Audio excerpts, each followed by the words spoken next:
down the side of her forehead. I had to agree with Lois. It was a hot night, and the concert should have been over an hour ago. We weren't the only ones who thought it had gone on too long. Several couples and families had gotten up and left. Lois shifted her folding lawn chair, and I found myself wincing with every creak and rattle the chair made.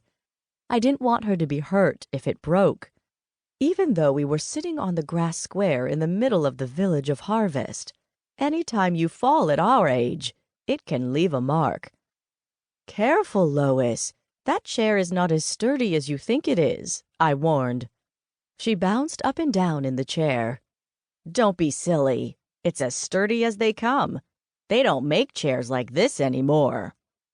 With her final bounce, there was a loud crack, and Lois and the chair went down. I jumped out of my seat. "Lois, are you all right?" The children playing in the band froze and stopped playing. The leader held his hands suspended in the air. Lois waved from the grass. "Keep playing. I'm fine." Several people from nearby blankets and chairs ran over to us. 2 Englishmen helped Lois to her feet. "Are you hurt?" I asked. "Nothing more than a bruised ego, and that stopped bothering me 20 years ago." She smiled. "If I became upset every time I fell over, I would be in a perpetual state of nerves." She smiled at everyone who'd rushed over to help. "Thank you. You're all too kind. Now, hurry back to your seats so the concert can continue." After they were out of earshot, Lois said, "Because we need to move this concert along. It's going on forever." She rubbed the side of her leg. "I spoke too soon about not being hurt." "What's wrong? Should we find a doctor or nurse?" No. It's nothing as serious as all that. I just banged up my knee." "Let me at least get you some ice for it. And here." I moved my chair next to her. "Sit in this until I get back." My chair was as unstable as hers had been, but it had to be better than her standing if her knee was bothering her.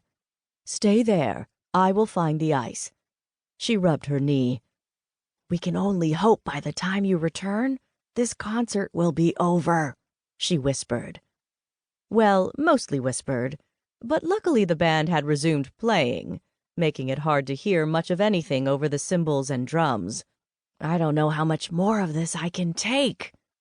"All right," I said. "Please stay there and I will find some ice." On the far side of the square there was a small concessions booth. I thought I would start there.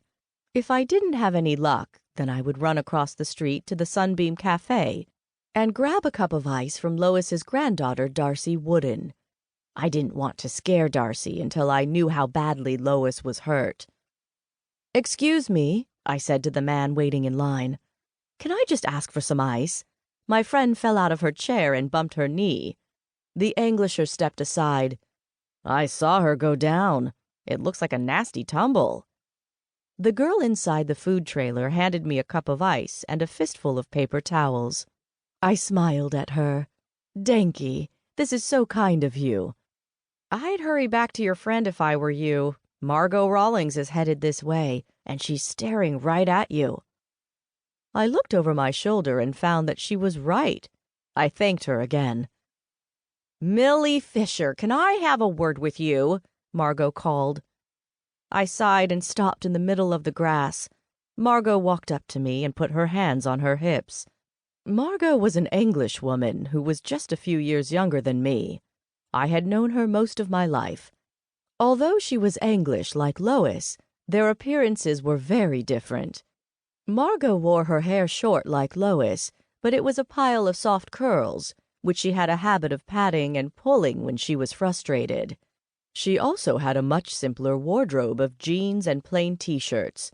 She was a no-nonsense woman who was doing everything within her power to make sure that Harvest, Ohio became the #1 tourist destination in Amish country.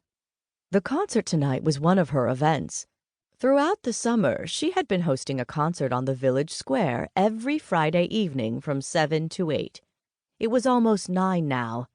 The concert had certainly outlasted its allotted time. I had heard from Lois.